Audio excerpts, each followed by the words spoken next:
talk weather. We had maybe a week ago, we kind of looked off at the 7-day forecast and we were like, okay, Wednesday's the day. Wednesday's the day it's going to happen. And I know that it was getting farther and farther away as we got closer, right? Oh, and I did mention this once last week. I should have mentioned it more. Uh-oh. There was a lot of uncertainty as we made our way into today and tomorrow. And it's one of those ones where you look at ensemble models, if you're doing a long-range forecast, and you go, awesome, what are they doing? And long-range models are terrible. They're not, I mean, because so much can change, right? So much can change, and we oftentimes go with climatological data. Wow, that was really difficult. It's a mouthful. So as you're going farther and farther, or further and further out, excuse me, you'll wind up getting more that impacts a forecast. So if you're going out a few days, you have a few things you can kind of calculate to them.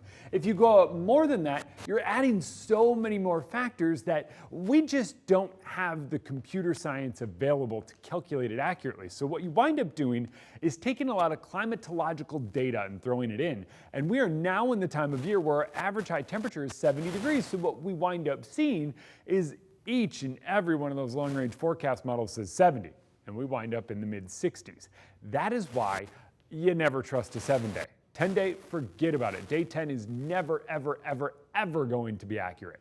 When it comes to what we do know, we know the next 24 to 48, even 72 hours.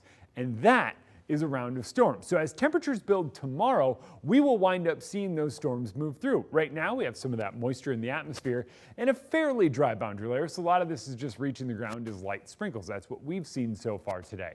By tomorrow, it's mostly cloudy skies taking us through the day.